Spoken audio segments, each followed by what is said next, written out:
Buenas tardes, les habla Gabriela Araya. Estamos hoy día nuevamente en una nueva sesión de seminario educativo de AvaTrade. Esta vez vamos a enfocarnos en un tema que es bastante nuevo para algunos traders y que tiene que ver con el Bitcoin. Así que vamos a hablar un poco acerca de esta criptomoneda en particular. Estamos a 13 de marzo, ya son las 5 de la tarde en Chile. Y antes de comenzar con lo que vamos a estar revisando, les voy a hablar un poco acerca del riesgo que conlleva el operar CFDs, spread betting y opciones. Recuerden que puede provocar la pérdida de su capital. Tienen que tener muy bien gestionado y controlado los niveles de apalancamiento. Recuerden que es una herramienta que puede amplificar las ganancias, pero también puede amplificar las pérdidas. Estos mercados son complejos, tienen cierto riesgo, así que tienen que estar manejando todas las distintas variables que afectan los movimientos de los precios y, por supuesto, también los movimientos dentro de su cuenta de trading. Así que, ya visto eso, nos vamos de inmediato con los temas que vamos a estar revisando el día de hoy. Como les mencionaba, dado que es un tema bastante nuevo para algunas personas, vamos a partir con una pequeña introducción respecto a qué es lo que es el Bitcoin, cómo funciona el minado de Bitcoins para que empecemos a entender un poco más a fondo qué es lo que está generando los movimientos dentro de los precios de este instrumento, qué factores influyen en el precio de un Bitcoin y luego ya nos vamos de inmediato a un análisis de mediano plazo para el Bitcoin dólar. Así que cualquier duda que tengan, sepan que me las pueden ir haciendo llegar desde ya a través del chat para que así podamos ir resolviéndolas en el momento. Partamos con el tema del Bitcoin. El Bitcoin, para quienes no lo saben, fue la primera criptomoneda que se creó, fue la primera divisa digital que salió al mercado y fue fundada en el año 2008 por Satoshi Nakamoto. Ahora esto es bastante interesante porque Satoshi Nakamoto fue la persona que entregó el protocolo de Bitcoin. Sin embargo, siempre fue una persona que estuvo, en este caso, en completo anonimato. De hecho, el nombre que yo les acabo de mencionar es un seudónimo y fue el desarrollador del software. Y la idea era producir un medio de intercambio independiente de cualquier autoridad central que pudiera transferirse electrónicamente de una manera segura, verificable e inmutable. De ahí nació la idea. Hasta el día de hoy nadie sabe exactamente quién es esta persona. Así que eso lo dejo como dato curioso porque efectivamente no sabemos exactamente quién fue quien creó el Bitcoin, a excepción de este nombre que yo les acabo de mencionar. Bueno, en octubre del año 2009 se estableció el primer intercambio de Bitcoin en el mundo y en el caso de AvaTrade fuimos uno de los primeros brokers que generó, que permitió en realidad las transacciones en Bitcoin. Me refiero en términos de años, porque hace ya bastante tiempo que AvaTrade ofrece Bitcoin, a diferencia de otros brokers a nivel internacional. Ya llevamos harto tiempo con este tema y por lo mismo, si ustedes van a la plataforma de trading y van a un gráfico mensual, se van a dar cuenta que tienen data a partir desde el año 2010. Nosotros comenzamos a operar y a ofrecer esta herramienta, este instrumento de inversión a partir del año 2013. O sea, estamos hablando que ya hay 5 años de experiencia ofreciendo esta criptomoneda. Hemos sido uno de los pioneros en el ofrecimiento de criptomonedas a nivel internacional. Ahora, ¿por qué es distinta a las divisas tradicionales? ¿Por qué ha causado tanta controversia el Bitcoin? Y eso tiene que ver porque, en primer lugar, es una divisa que es completamente descentralizada. No hay ninguna institución que controle la red de Bitcoins. Está mantenida principalmente por un grupo de codificadores voluntarios y lo gestiona una red abierta de computadores especializados que se encuentran en todo el mundo. Esto lo que hace es atraer a individuos, a grupos que se sienten incómodos con el control que los bancos o las instituciones gubernamentales tienen sobre el dinero y claramente comienzan a generar este código para tratar de gestionar la oferta y la demanda también, por supuesto, de Bitcoin. En general la oferta, no la demanda, porque la demanda obviamente ya la está gestionando las personas comunes y corrientes que buscan obtener esta divisa en particular. Lo que busca es resolver el problema del doble gasto de las monedas electrónicas, en donde los activos digitales se pueden copiar y reutilizar fácilmente. ¿Y cómo se hace esto? Esto se hace a través de una ingeniosa combinación de criptografía e incentivos económicos. Entonces, con Bitcoin la integridad de las transacciones se mantiene mediante una red abierta y distribuida y que no es de propiedad de absolutamente nadie, ¿ya? Eso es claramente muy distinto a, por ejemplo, cómo funciona el dólar, cómo funciona el euro, cómo funciona un peso chileno, un peso colombiano, un peso mexicano. ¿Por qué? Porque todas estas divisas que yo les acabo de mencionar son 100% controladas por un banco central. El Banco Central decide cuánto se emite y cada cuánto tiempo se emite. Cuánta cantidad de billetes de tal monto se emiten en los próximos 6 meses, etc. En el caso de Bitcoin también hay que tener presente que hay un suministro limitado de Bitcoins, a diferencia de las divisas tradicionales, que era lo que yo les mencionaba recién, que pueden ser emitidas ilimitadamente por un banco central. El suministro de Bitcoin está controlado por un algoritmo que tiene como límite la creación máxima de 21 millones de Bitcoin, ¿ya? Así que eso lo tenemos que tener presente. ¿Por qué? Porque este suministro está estrechamente controlado por este algoritmo que yo les mencionaba. Un pequeño número de Bitcoins nuevos van saliendo cada hora y van a continuar haciéndolo a una velocidad decreciente hasta que se alcanza este máximo de 21 millones que era lo que les mencionaba recién. Esto hace que el Bitcoin sea bastante más atractivo como activo porque tiene un monto máximo. Entonces, en teoría, si la demanda crece y la oferta sigue siendo la misma, el valor por sí solo va a tener que aumentar. Eso lo dice la teoría básica de oferta y demanda. Entonces, por eso también lo hace bastante atractivo. Por otro lado, también es, en este caso, una divisa que mantiene el semi-anonimato, porque no se necesita identificarse a sí mismo cuando se envían Bitcoins de un usuario a otro usuario. O sea, hay una pequeña... no es 100% transparente, eso es lo que iba a decir yo. O sea, yo no sé exactamente que Pepito envió a Juanito X cantidad de Bitcoins, a diferencia de una transacción o una transferencia electrónica a través de un banco en donde se transfiere X cantidad de dólares y ahí claramente hay un número de cuenta, una persona asociada a ese número de cuenta que envió el dinero y por supuesto también lo mismo para la persona que lo recibió. Entonces, esto viene a partir de que no existe un validador central. Los usuarios no necesitan identificarse a sí mismos cuando se envía una solicitud de transacción. El protocolo de Bitcoin lo que hace es verificar todas las transacciones previas para poder confirmar que el remitente tiene el Bitcoin necesario y la autoridad para enviarlos, pero el sistema no necesita saber su identidad. En la práctica, igual cada usuario tiende a identificarse por la dirección de la billetera de Bitcoins que tiene y las transacciones pueden rastrearse de esta manera. Obviamente algunas entidades como la policía ha buscado desarrollar algunos métodos para poder tratar de identificar a los usuarios.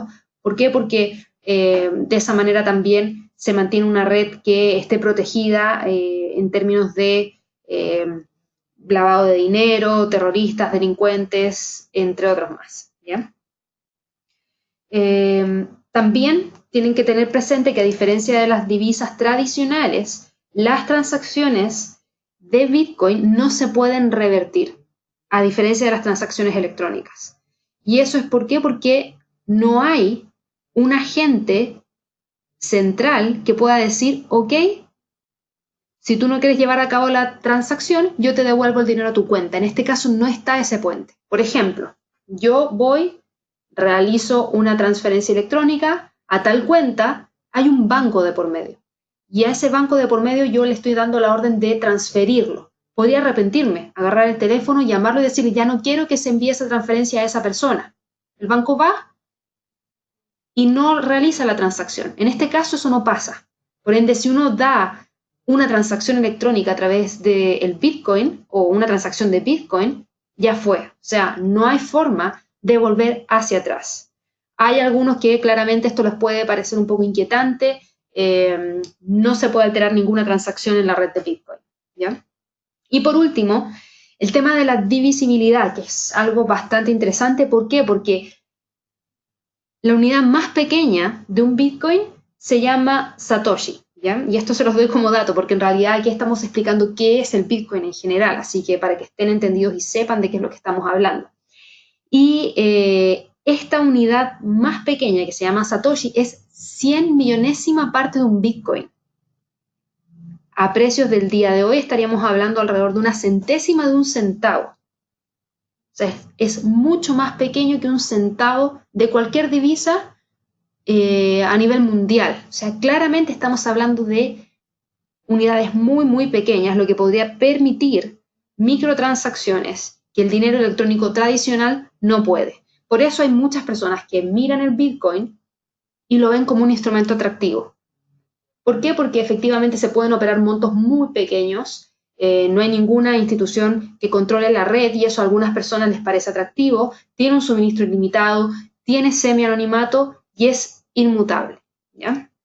Así que para que lo tengan presente, ese es el tema del Bitcoin. Hay otras criptomonedas, como por ejemplo Litecoin, como por ejemplo Ethereum, que tienen otras particularidades, porque como estamos hablando del mundo tecnológico, tiene mucho que ver con los protocolos de programación, de criptografía que tienen algunos de ellos. Por ende, por eso hoy día netamente nos estamos enfocando en el Bitcoin y no estamos hablando de todas las criptomonedas en general. Cada una es distinta, ¿ya? Así que bueno, ahora pasemos al segundo tema, el minado de Bitcoins. Yo creo que más de alguno de ustedes ha escuchado que hay alguien o algún amigo o algún familiar que está minando Bitcoins. Bueno, ¿qué es minar Bitcoins? ¿Por qué hay gente minando Bitcoins? ¿Qué significa eso? Por lo menos esas eran las preguntas que me hacía yo hace un par de años atrás cuando leía que había gente minando Bitcoins. No podía entenderlo porque uno está acostumbrado a escuchar que haya alguien minando en una mina, obviamente, pero es para sacar oro, para sacar cobre, para sacar algún metal. Pero uno no se imagina que una divisa digital esté siendo extraída a través de la minería. Pero bueno, ¿qué es esto? El Bitcoin, como les mencionaba recién, no es una divisa física, es una divisa completamente digital, por ende no se crea de la misma manera que un billete de dólar o que el cobre o que el oro, así de simple. No es algo físico, como si lo son estos otros instrumentos que yo sí les mencioné. El billete de dólar, como lo había mencionado hace un par de minutos atrás, lo imprime la Reserva Federal de Estados Unidos.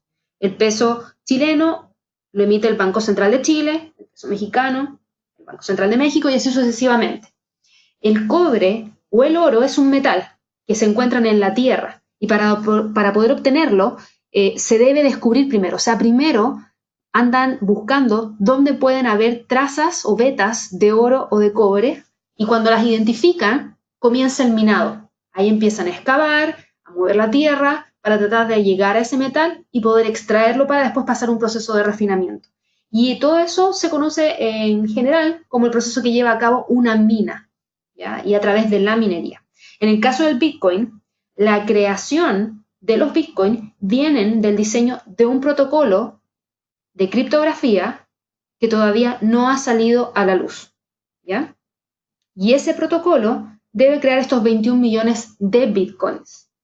Cada vez que se resuelve este acertijo matemático, que es complejo, no es un acertijo fácil, o sea, cuando recién partió el tema del Bitcoin en el año, que yo les mencionaba, en el año 2009, claro, lo más probable es que el acertijo matemático haya sido simple, pero a medida que comienzan a resolverse, se vuelven cada vez más difíciles. Y a diferencia de un minero que está con una picota dándole golpes a un pedazo de tierra, aquí tenemos computadores que son extremadamente potentes en términos de tecnología que buscan resolver estos problemas y estos acertijos matemáticos que un hombre no sería capaz de resolver. Entonces, cuando están tratando de resolver este complejo acertijo matemático, nace el Bitcoin. Y este periodo de resolución suele tomar alrededor de 10 minutos. ¿Ya? ¿Cuál es la gracia de esto? La idea de esto es poder incluirlas dentro de lo que se conoce como el blockchain. Yo creo que algunos de ustedes han escuchado harto esa palabra porque ha salido mucho en las noticias, por lo menos en los últimos días.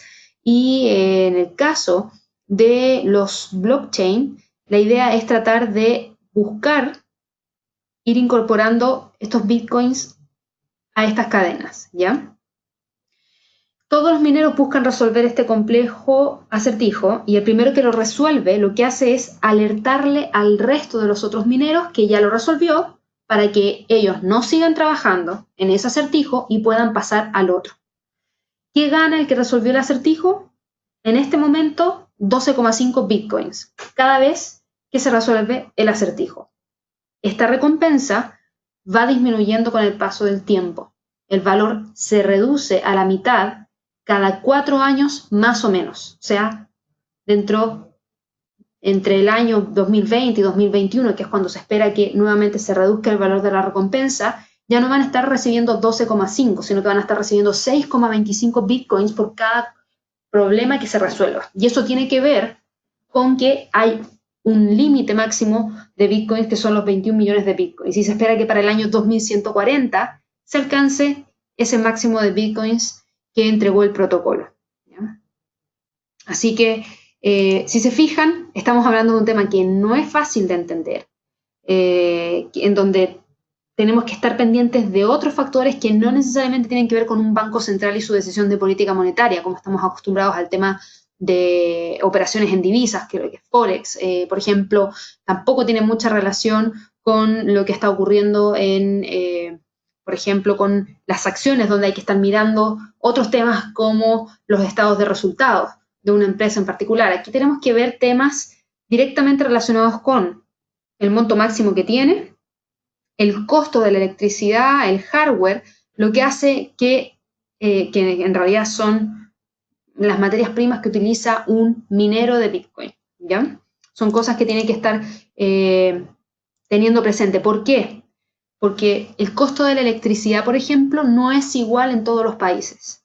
Hay países en los cuales el costo de la electricidad es más bajo que en otros países, por ende minar bitcoins es mucho más rentable, mientras que en otros países no lo va a ser tanto. Entonces, eso también hace que hayan algunos focos especiales en los cuales se concentra una mayor cantidad de mineros. Y por lo mismo también hemos tenido algunos temas que hemos visto en los principales portales de noticias, como por ejemplo nuevas leyes de regulación para el minado de bitcoins. Todo eso es lo que vamos a tener que tener presente ya dentro de los próximos meses, los próximos años, porque si es que efectivamente el tema de las criptomonedas continúa, lo más probable es que comience la regulación, hayan algunos estándares, sobre todo de los principales ministerios de tecnología, para ver qué es lo que ocurre con el tema del uso de la energía, que es bastante elevada, ¿ya?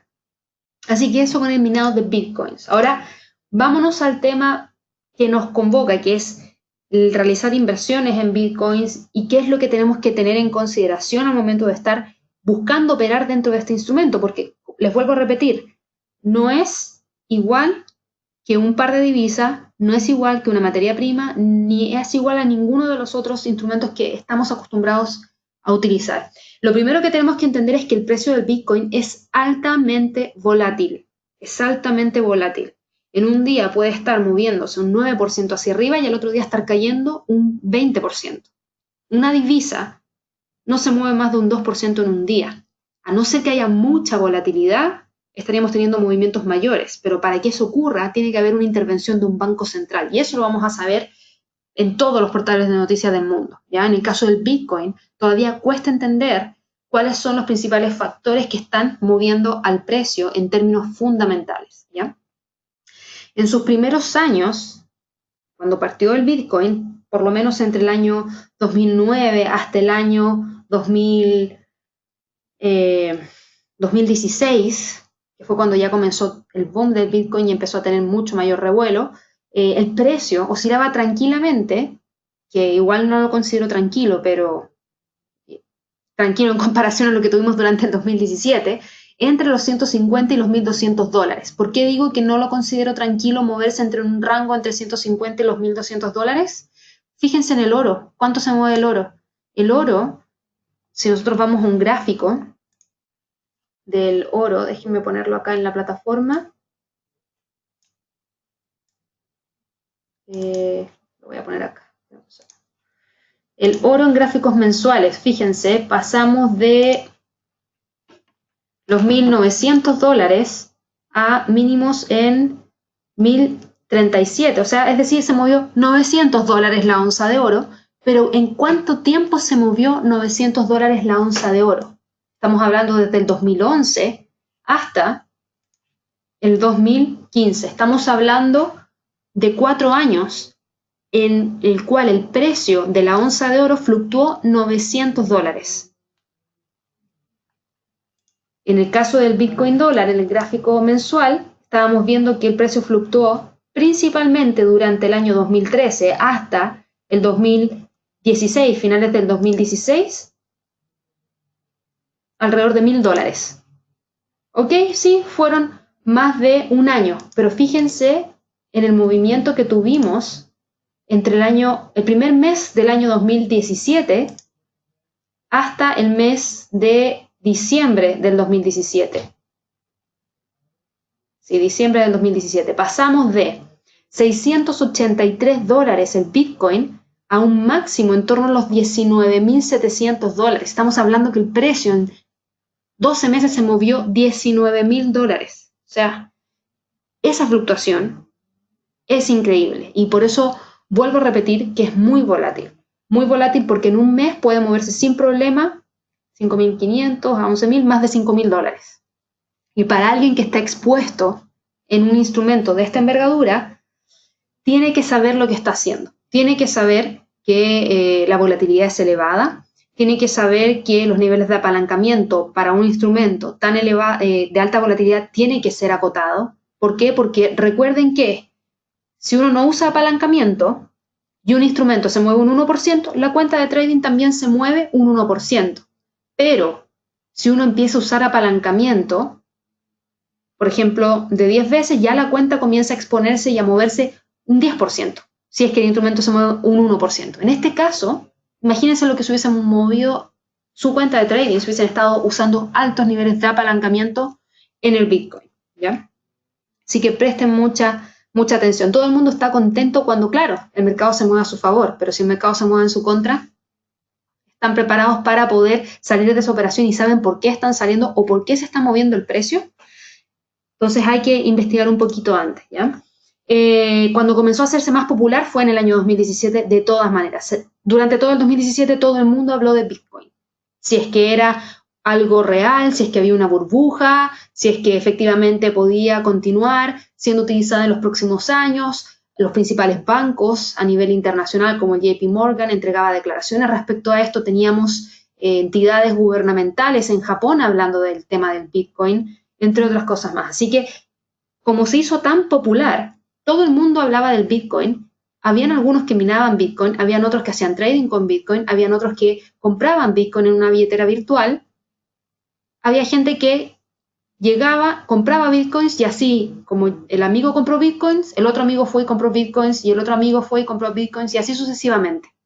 Recuerden que la gente tiende a moverse en masa, entonces lo que dijo un amigo suele ser replicado en varias oportunidades. Y bueno, así llegó a estos $19.700 aproximadamente, que era lo que les había mencionado recién. Ahora, ¿qué factores influyen en el movimiento del precio del Bitcoin? Bueno, claramente lo que les decía, los movimientos de las masas que los vimos durante el año 2017. Mucha gente buscando invertir en Bitcoin porque un amigo estaba invirtiendo en Bitcoin. No tenían idea de cómo se invertía en Bitcoin, pero querían empezar a realizar las inversiones. Y eso está perfecto. Pero cuando se toma una decisión de inversión, hay que tratar de invertir lo más informado posible. Entonces hay que estudiar un poquito antes y conocer qué es lo que se está haciendo.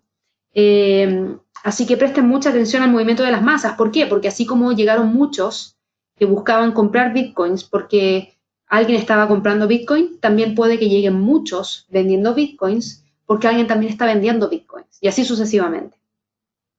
Y porque quizás ya el tema no es Bitcoin, quizás el tema ahora es Ethereum, o es Litecoin, o es EOS, que son otras criptomonedas que también han salido y que podrían llamar la atención de aquellos traders que estaban operando en Bitcoin. Otro factor que influye bastante en el movimiento del precio es el riesgo político, cuando existe temor respecto a la situación política de un país. ¿Por qué? Porque suele haber diversificación fuera de las divisas físicas. Lo vimos durante el Brexit, cuando había mucho temor respecto a lo que podría estar ocurriendo con la libra esterlina. Algunos decidieron dejar la libra esterlina y moverse hacia el Bitcoin.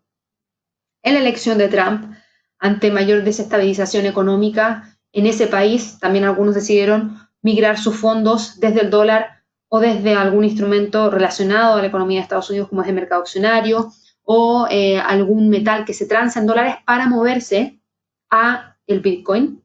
También, por ejemplo, tenemos la situación de Venezuela.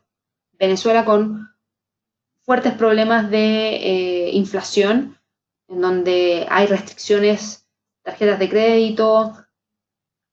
Obviamente el Bitcoin se hace, o las criptomonedas se hacen más interesantes. Una, porque se puede ganar un poco de poder adquisitivo a través del minado de Bitcoins, porque reciben 12,5 Bitcoins por cada problema resuelto, y después pueden usar esos Bitcoins si es que tienen una billetera para poder comprar algo.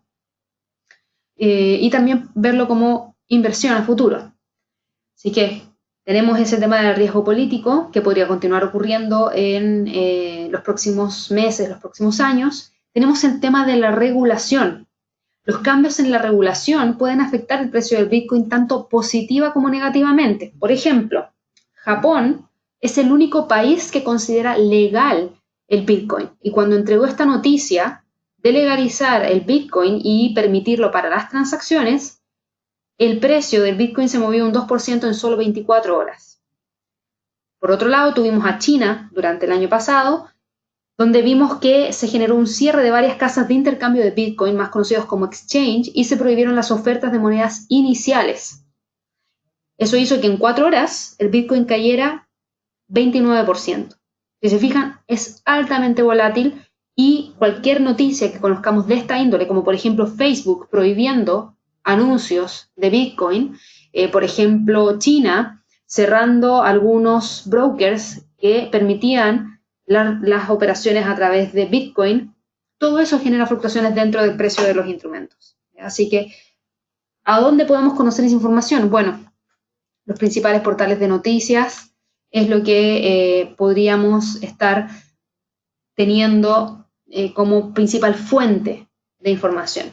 También hay otros temas que son las decisiones importantes. Si bien es un mercado descentralizado, cada cierto tiempo hay que tomar decisiones que requieren más del 50% de la aprobación de los mineros a nivel mundial, a nivel global. Y esto lleva a lo que se conoce como un hard fork. Ese hard fork son palabras técnicas, ¿ya? Pero yo les menciono porque todo esto lo he tenido que aprender para tratar de entender qué es lo que afecta al precio. Y el hard fork es algo que sí afecta al precio de los instrumentos. ¿Por qué? Porque este hard fork está relacionado con la tecnología de bloque. Y esta tecnología, o este hard fork, lo que sugiere es que se va a llevar a cabo un cambio radical al protocolo que hace que los bloques o las transacciones previas inválidas se vuelvan válidas o viceversa. Significan, es algo bastante complejo. Pero cuando se produce o se especula que va a venir un hard fork, se genera un periodo de incertidumbre. El último hard fork que tuvimos fue cuando se creó el Bitcoin Gold, que salió hace muy poquito, hace un par de meses atrás tuvimos el lanzamiento del Bitcoin Gold, pero eso salió a partir de este cambio en el protocolo. También tuvimos un hard fork cuando se lanzó el Bitcoin Cash. ¿Ya? Así que para que lo tengan presente. Aquí Jorge me decía 12 bitcoins es como $100.000 por cada bitcoin generado. Claro, si tú tienes que multiplicarlo por el precio actual del bitcoin, de todas maneras. De todas maneras, y hoy en día el bitcoin cotiza en, te digo de inmediato, está cotizando en $9.000 cada bitcoin. Entonces, si tú recibes 12 bitcoins por cada bitcoin, espérate, mira. 12 bitcoins es lo que te pagan por minar un bitcoin, ¿ya? Entonces tú resuelves un problema matemático y te van a pagar 12 bitcoins. ¿Cuánto vale cada bitcoin en dólares? $9.000 por cada bitcoin, pero aquí estamos hablando de el precio actual del instrumento. Partimos en $150 hasta incluso llegar a $19.700. Por eso en algún momento se hablaba mucho de una burbuja, ¿ya? Así que para que lo tengas presente, ¿ya?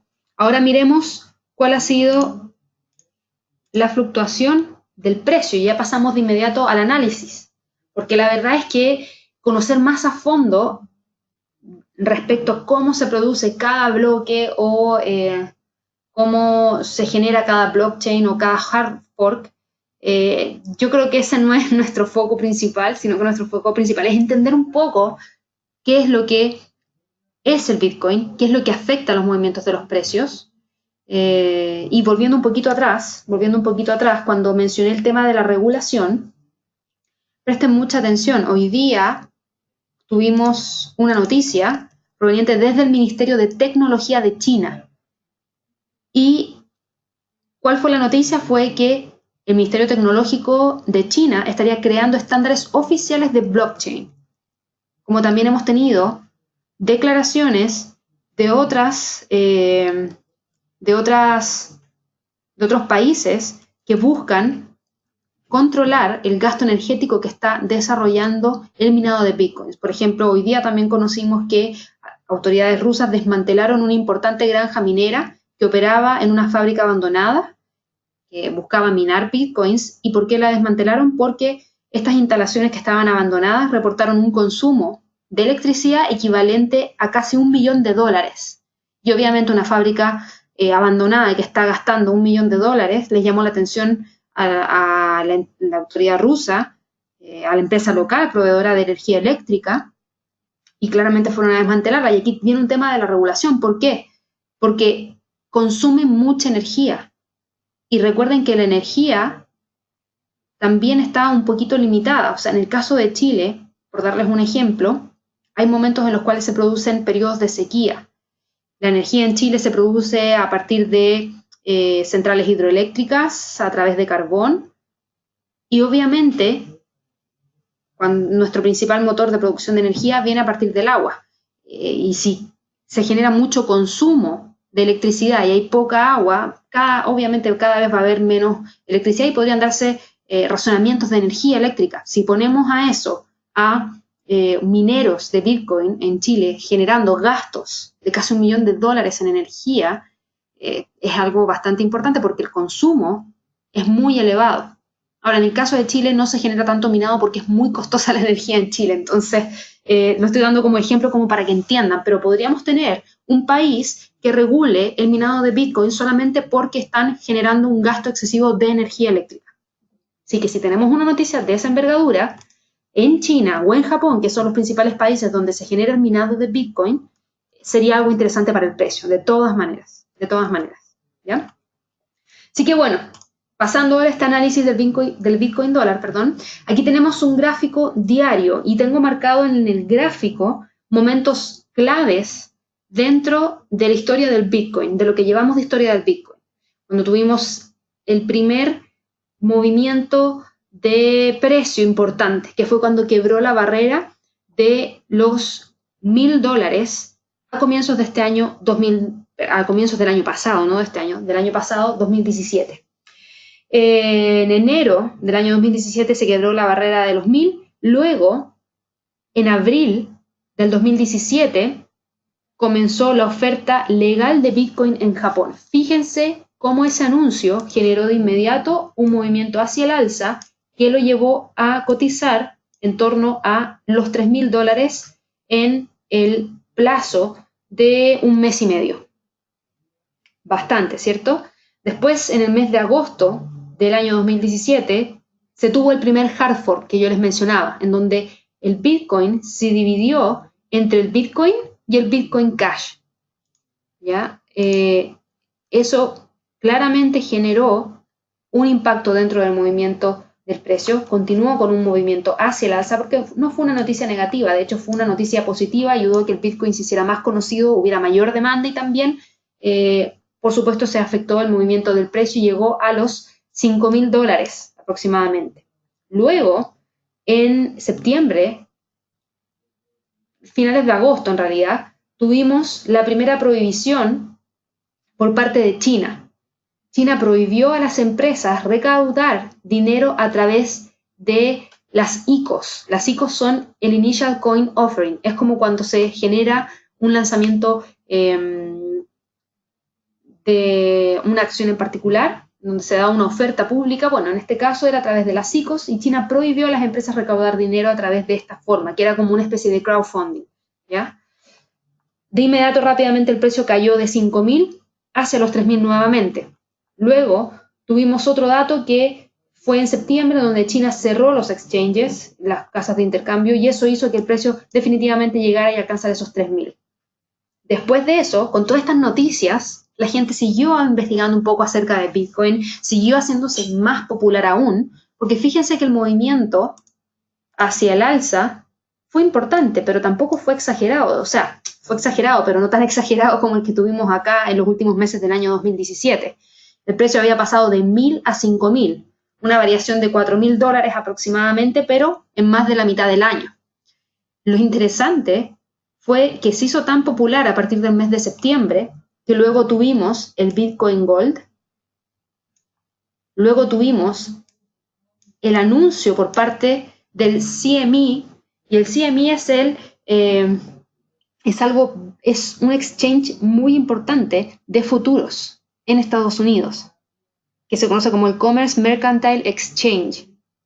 ¿Ya? No es cualquier exchange. Y ellos anunciaron el lanzamiento de futuros de Bitcoin. Fueron los primeros en lanzar los futuros de Bitcoin. Y eso lo generaron en octubre. Después de estas dos cosas, fíjense el movimiento exponencial que tuvo el precio. Pasó de 6.000 prácticamente a en menos de un mes llegar a los 19.000. O sea, fue un movimiento que todo el mundo tenía susto. O sea, todo el mundo estaba comprando y genial porque entraron comprando acá y el precio seguía moviéndose, íbamos ganando, íbamos rentabilizando esa operación de compra, pero en algún momento se iba a generar algún dato que llevara a la corrección. Y lo que tuvimos fue en diciembre, 28 de diciembre, Corea del Sur amenazando con cerrar los exchanges.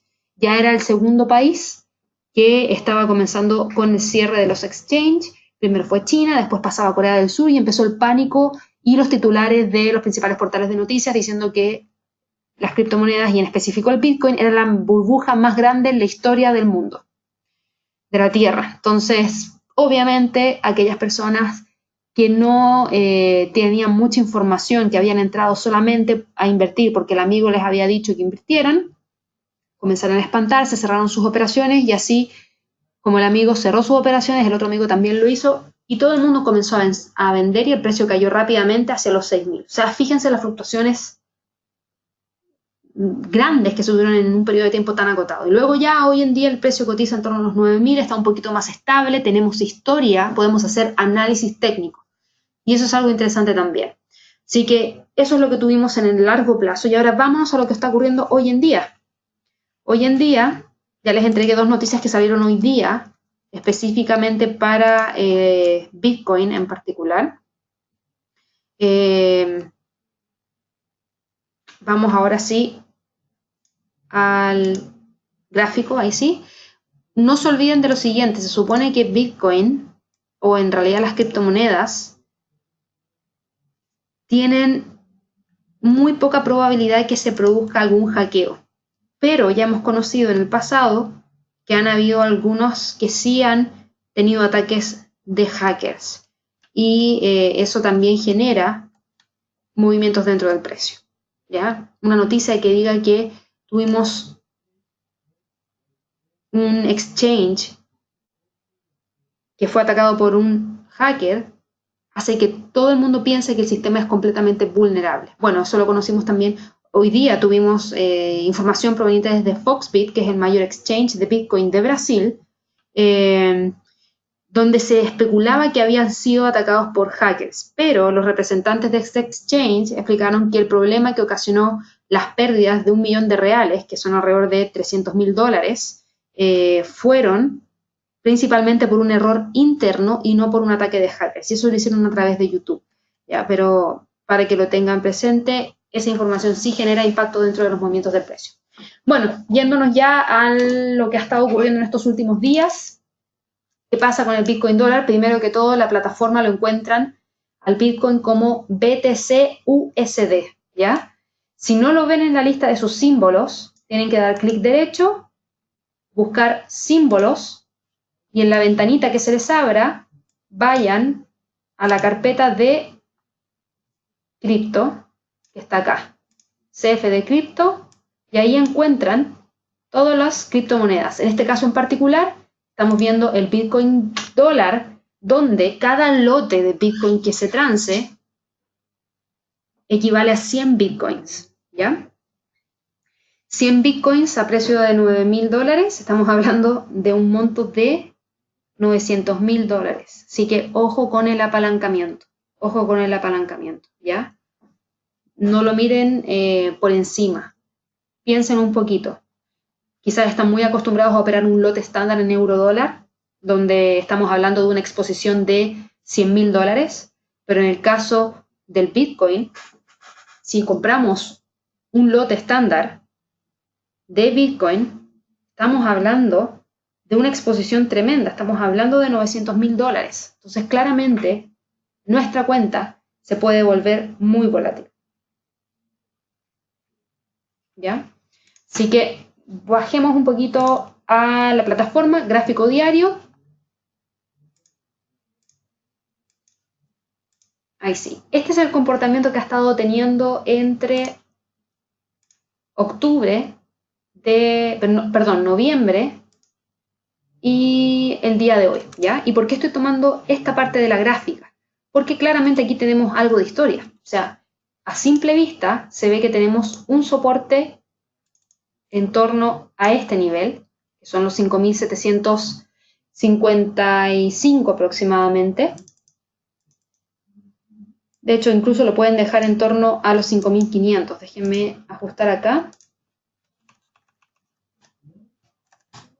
Si se fijan bien el precio, respetando ese nivel de soporte por lo menos desde el 14 de octubre, así que vamos a correr esto un poquito para atrás, desde aquí en adelante, ¿ya?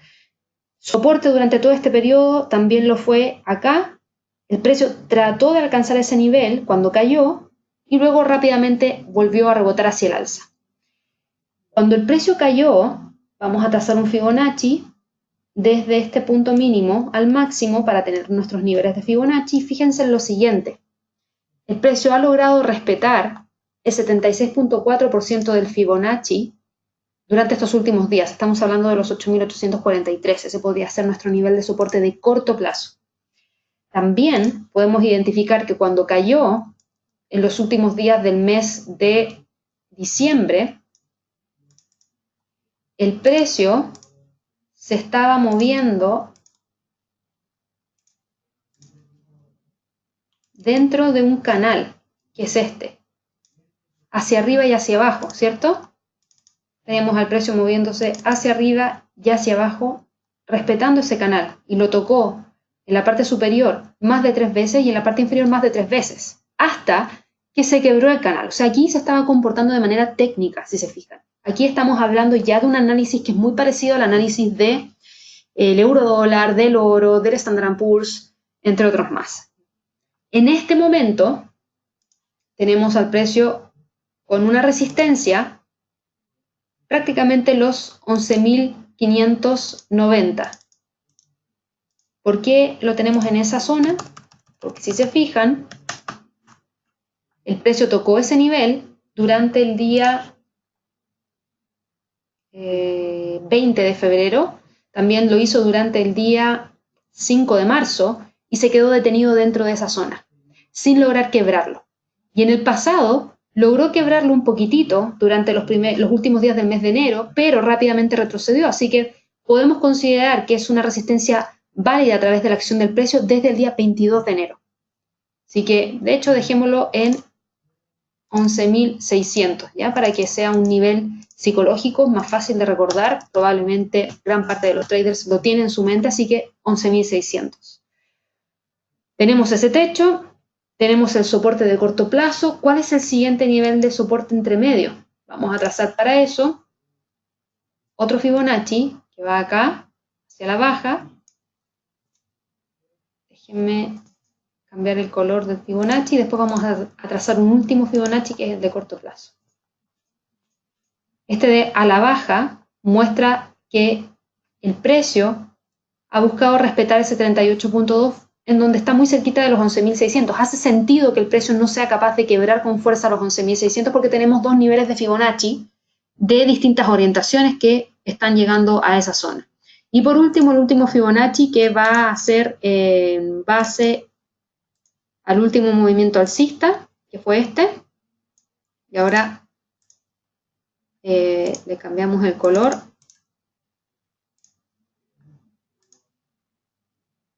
Vamos a poner color verde. Ahí está. Nos está entregando la zona de congestión en la cual se encuentra el precio. Si yo agrando el gráfico, fíjense en lo siguiente. El precio se está moviendo entre un 38.2% de ese Fibonacci que acabo de trazar y el 50%. ¿Cuáles son esos niveles? Estamos hablando del techo en 9.537 y el piso en torno a los 8.820. Esa es nuestra zona de congestión que coincide con dos niveles de Fibonacci de corto plazo.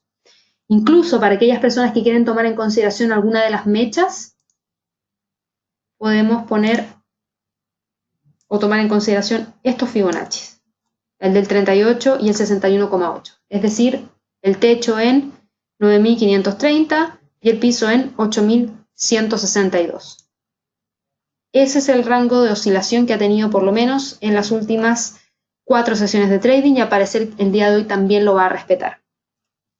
Ahora, ¿cuál es la tendencia principal para este instrumento? En este momento estamos viendo que tenemos un techo y estamos esperando ver un piso. En estas últimas 4 sesiones de trading el precio está lateral, no tiene tendencia ni hacia el alza ni hacia la baja. En el pasado tenía tendencia bajista, luego comenzó una tendencia alcista que no logró continuar, por ende estamos en una zona de congestión, buscando la definición de hacia dónde podría moverse el precio dentro de estos próximos días. Ahora podemos incluir una última cosa, que es una media móvil de 200 periodos en este gráfico diario y fíjense que el precio está justo ahí. Está justo ahí. Como está por sobre la media móvil de 200 periodos, estamos viendo que el precio está con un sesgo alcista, pero si logra quebrar esa media móvil hacia la baja y rompe esta zona que está marcada con celeste, podría confirmar que puede continuar con las caídas. En este momento le arroja un sesgo alcista. Eso es lo que tenemos como análisis de largo a mediano plazo, en realidad no largo, pero por lo menos mediano plazo para este instrumento, donde lo más importante viene a ser esta zona marcada en color celeste y la media móvil de 200 periodos, que vamos a seguir de cerca. Si se mueve hacia el alza porque respeta la media móvil y nuevamente vuelve a buscar los 11.600, mucho ojo con el rompimiento. Solo el rompimiento nos va a hablar de que el precio va a ser capaz de buscar los 12.900, los 14.400, etc. De lo contrario, rápidamente podría continuar con las caídas que comenzaron a principios de este año y que lograron mantenerse quietas por un tiempo, buscar alcanzar nuevamente esos niveles inferiores en torno a los 5.500 y desde ahí evaluar si incluso puede llegar hacia niveles mucho más abajo. Pero en este momento está dando la pelea en torno a esa media móvil de 200 periodos. Así que bueno, si se fijan, es harta información que hay que empezar a digerir. Recién ahora tenemos historia del Bitcoin. Vuelvo a repetir que eso es gracias también a que AvaTrade fue uno de los primeros brokers en ofrecer Bitcoin a nivel internacional. Ya son más de 5 años ofreciendo esta criptomoneda, somos uno de los brokers con más experiencia en este tipo de instrumentos, así que cualquier duda que tengan, no se olviden que pueden enviarnos un correo a informacion@avatrade.com. Se los estoy dejando ahí a través del chat, avatrade.com, para que se las podamos resolver. Como este seminario vamos a estar realizando otros relacionados a otras criptomonedas. La idea es entregarle un poco de contexto de lo que están invirtiendo para que no estén operando algo sin información, sobre todo con temas de apalancamiento. Vuelvo a repetir, un lote estándar de Bitcoin, es decir, si yo aprieto acá y aquí en el volumen pongo 1.00, que es un lote estándar, ese lote equivale a 100 bitcoins, ¿ya? Y eso me arroja una exposición bastante elevada, ¿ya? Así que para que lo tengan presente. Así que bueno, ya estaríamos dando por finalizado el seminario del día de hoy. Cualquier duda me pueden escribir a informacion@avatrade.com. También les recuerdo visitar la página de avatrade.cl para que puedan tener mayor información respecto a los servicios, mercados y plataformas de trading que ofrece AvaTrade. Recuerden también seguirnos a través de las redes sociales. Tenemos Twitter, tenemos Facebook, y en Twitter nos pueden encontrar como AvaTrade Latam. Les dejo el enlace aquí a través del chat. Ahí estamos poniendo los próximos seminarios web que estamos realizando y también información de mercado para que así lo puedan tener presente. Así que bueno, que tengan una excelente sesión de trading en particular. Vamos a tener este tipo de seminarios grabados posiblemente en el canal de YouTube de AvaTrade Latam o en alguna página que estaremos creando ya prontamente donde van a poder revisar todas las grabaciones de los seminarios. Así que bueno, nos vemos mañana en un nuevo seminario de Buenos Días Wall Street, en apertura de los mercados, análisis diario. Cualquier duda ya saben dónde contactarme. Que estén muy bien. Hasta luego.